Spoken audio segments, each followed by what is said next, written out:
หนางานครับน้ำท่วมมีเส้นท่อพี่อีสนใจดินครับวันนี้เดินง่ายผมครับหนักสุด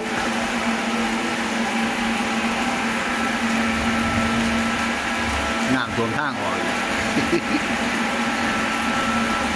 ฝนตกคำขึ้นฝนตกแห้ง